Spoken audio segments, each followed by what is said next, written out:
Just to add to Ron's comment about the plan going away when you cross that line, well, just remember if the enemy is in range, so are you.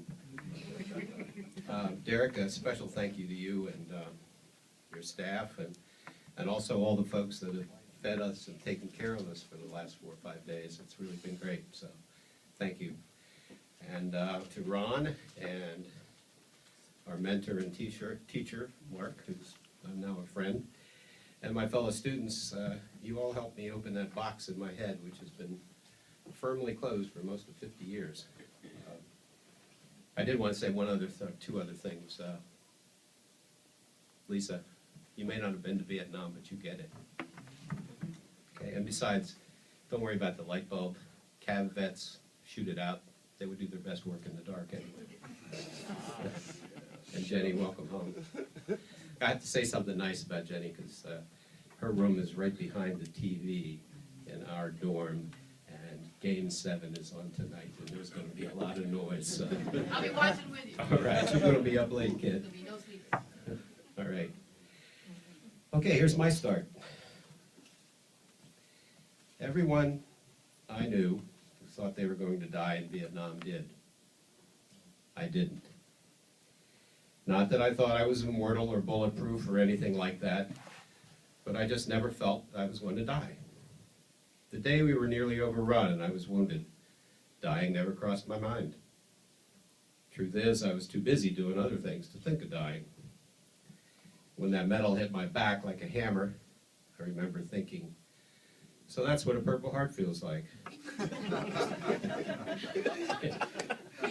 And then right after that, as I tried to crawl out to the perimeter, I also thought, oh shit, all second lieutenants get hit in the back, don't they? See, there's some empathy down here.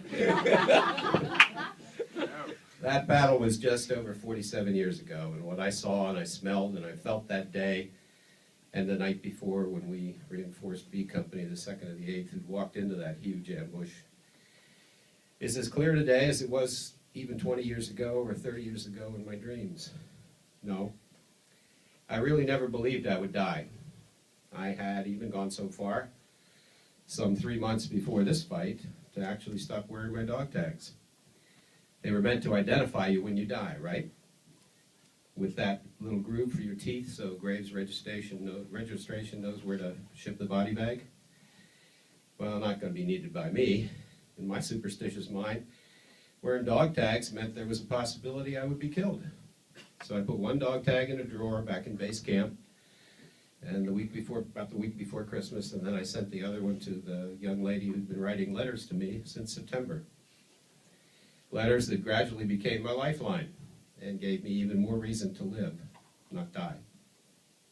Time and again, since I became dog tag free, I could have or I should have died. I learned that loud snapping sound of a bullet going by my ear and how it felt, mostly relief. The feeling of dirt kicked up by rounds striking by your arm or your face. The freight train roar of the artillery I called in to help break us away from the L-shaped ambush.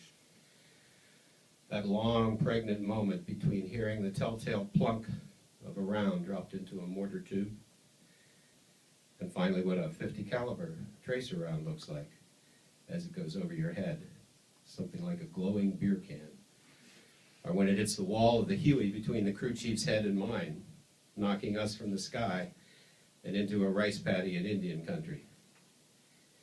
Yes, I could have or I should have been dead a dozen or more times. So why did it have to be Shep, or Jack, or Father John, or Killer, or Booth, or nearly every member of our mortar platoon that awful day in May? I pray about that every night, and I pray that it wasn't because I knew I wasn't going to die. It wasn't, was it? Can anyone tell me it wasn't? Anyone?